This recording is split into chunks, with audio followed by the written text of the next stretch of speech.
حبايبي الحلوين، كان يا مكان يا سعد يا إكرام ما يحلى الكلام إلا بذكر النبي عليه الصلاة والسلام. ماما بتنادي توتو وبتقول له يلا يا توتو عشان عايزة اتفق معاك اتفاق.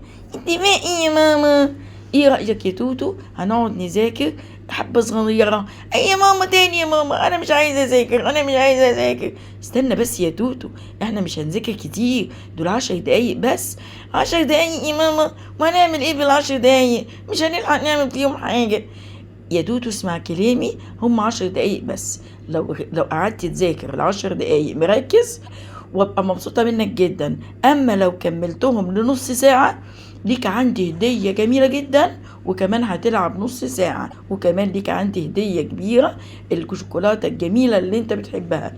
الله يا ماما، الله يا ماما، هي هي. طب انا موافق يا ماما، يلا بينا. وفعلا ماما جابت الكتب بتاعة العربي والحساب قعدت مع توتو وقالت له الكتب هي توتو، يلا اقعد ذاكر بقى وهنشوف ايه اللي هيحصل.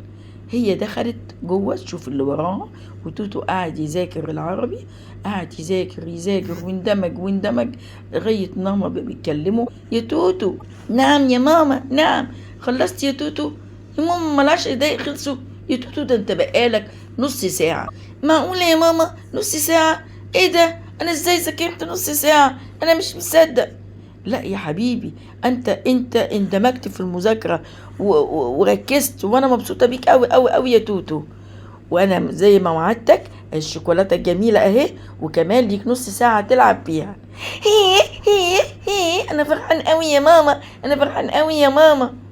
وبعدين يا ولاد، ولما رجع من المدرسة قال لي ماما انا يا ماما رايح اغير هدومي ومعلقها على الشماعة ومش هرميها تاني يا ماما، وكمان يا ماما هتوضى واصلي الظهر لغاية ما تجهزي لي الغدا عشان اقعد اذاكر النص ساعة يا ماما. ماشي يا حبيبي.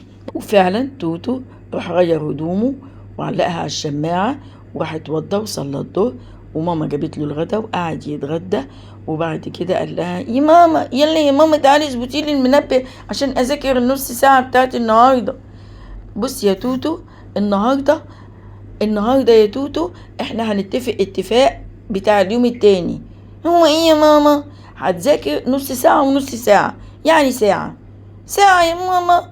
ايوه يا حبيبي ساعة. انت لو قعدت الساعة دي شطور ومركز ليك عندي برضه شوكولاتاية، ومش هتلعب بقى نص ساعة، لا هتلعب ساعة بحالها. بجد يا ماما هلعب ساعة بحالها؟ هي.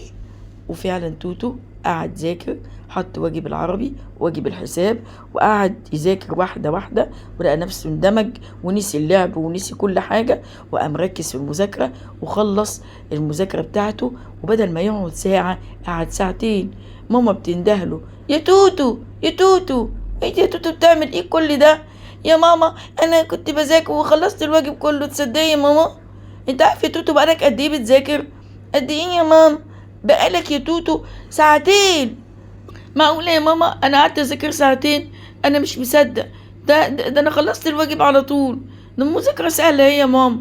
امال انا يا ماما هقعد يا ماما هعمل مشكلة ليه واقعد اعيط واقول مش عايزة اذاكر والمذاكرة صعبة، وقعدت زعلتك وخليتك تتعصبي، وكانت المذاكرة قدامي يا ماما عاملة زي البعبع وكنت بكرهها. دلوقتي لا يا ماما، انا ماما انتصرت على البعبع وانا اقوى من البعبع يا ماما، المذاكرة ما عادتش بعبع خلاص، المذاكرة بقت جميلة وانا بحبها، وكل يوم هاجي اخلص مذاكرتي بسرعة عشان اخد المكافأة الجميلة وعشان ماما تبقى مبسوطة مني.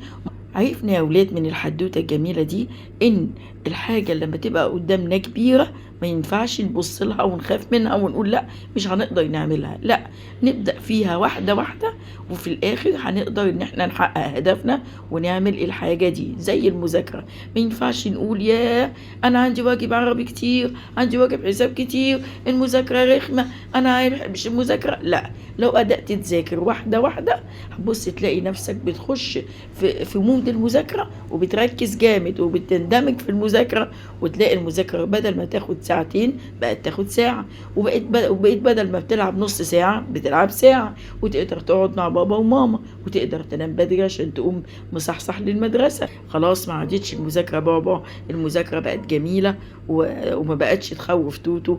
واشوفكم المرة الجاية ان شاء الله في حكاية جديدة من حكايات ماما تونا.